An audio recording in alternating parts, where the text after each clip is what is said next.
Why you're always preparing but never feel ready. There's something painful about that moment. That moment when you look at all you've prepared for, the knowledge you've gained, the skills you've honed, the plans you've made, and still, that voice whispers, "Not enough. Not yet. You're not ready." Have you felt it? That strange paradox of endless preparation without ever feeling prepared? You're not alone. This cycle, this endless preparation loop, is one of humanity's most elegant prisons, and today we're going to unlock its door. The preparation paradox exists in the space between two truths: our genuine need to develop competence and our hidden need to avoid risk. One serves growth, the other serves fear. But which one drives you? Think about that project you've been researching for months. That conversation you keep rehearsing in your mind. That decision you've analyzed from every angle.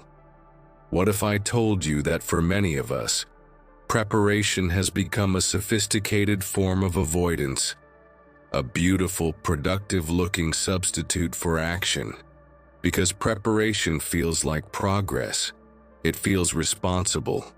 It feels safe. But safety and growth rarely coexist in the same space. If you're watching this, I suspect you might recognize yourself in these words. The person who reads 5 more books before starting. Who needs 1 more certification before applying. Who's almost ready to share their voice after just a bit more practice. Your attention to detail and commitment to excellence are genuine strengths.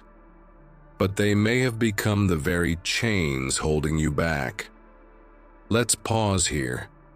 If you find value in these reflections, consider subscribing to this channel. Each video is created as a mirror, reflecting parts of ourselves we often can't see on our own.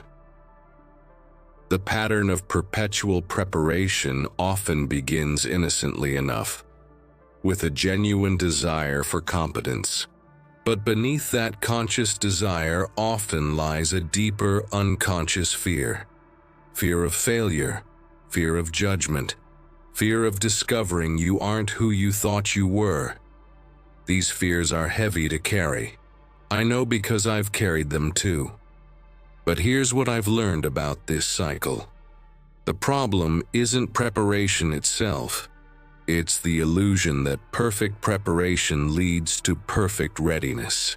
This illusion keeps us trapped because it ignores a fundamental truth. Readiness isn't something you wait for. It's something you claim. Think about it. How many times have you waited to feel ready, only to watch someone less prepared than you take the leap and succeed? They didn't have some secret knowledge you lacked. They simply understood that readiness is a decision, not a destination. The most painful part of this cycle isn't the preparation itself. It's the growing suspicion that no amount of preparation will ever feel like enough. That's because what feels like "not ready yet" is often "I don't believe I'm enough yet." And that belief can't be fixed with more research, more practice, or more planning. Let me share something I've observed in those who break this cycle. They don't prepare less. They simply recognize when preparation has served its purpose and when it's become a hiding place. They understand that there's a threshold where additional preparation yields diminishing returns. Beyond that threshold, you're no longer preparing to succeed. You're preparing to avoid discomfort. What if you approached your next challenge with this question? What's the minimum preparation needed to begin? Not to perfect, but to begin. Because beginnings don't require perfection. They require courage.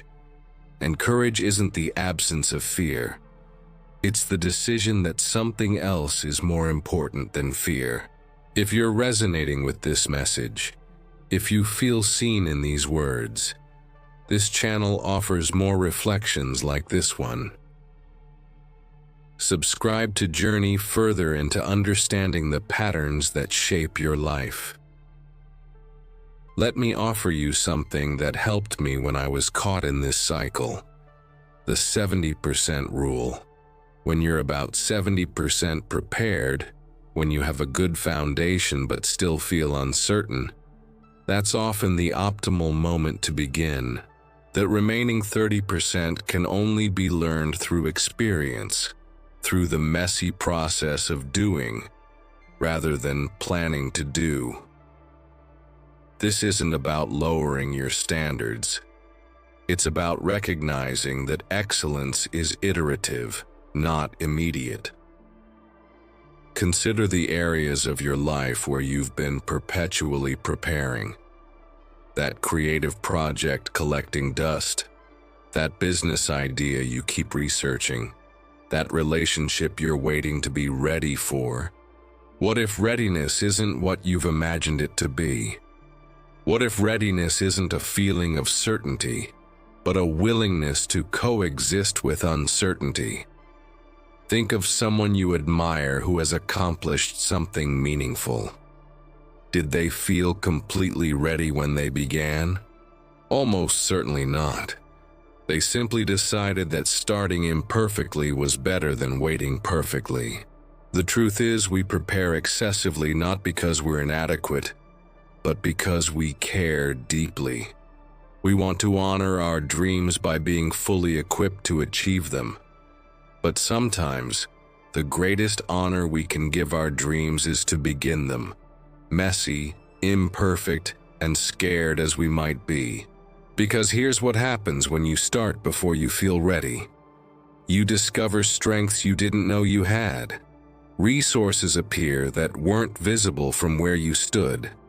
And most importantly, you build the genuine confidence that comes only from action, never from preparation alone. This isn't about recklessness. It's about recognizing that readiness is largely a retrospective assessment. Most people only feel truly ready after they've already done the thing they were preparing for. So what might change if you decided, just for today, that you are ready enough? What if you declared your preparation sufficient not because it's perfect, but because your growth requires moving forward? Before we close, I want to invite you to join our community of deep thinkers and gentle souls on this channel. Each video is created as a space for reflection, growth, and quiet transformation. Remember this: your preparation has value. Your caution has wisdom. But they are meant to be tools that serve you, not prisons that confine you. The gap between preparation and readiness can only be crossed by one thing: the decision to begin. You won't feel ready. Begin anyway. You won't have all the answers. Begin anyway. You won't be certain of success. Begin anyway. Because readiness isn't something you wait for. It's something you practice. It's something you build. It's something you claim. And you can claim it today.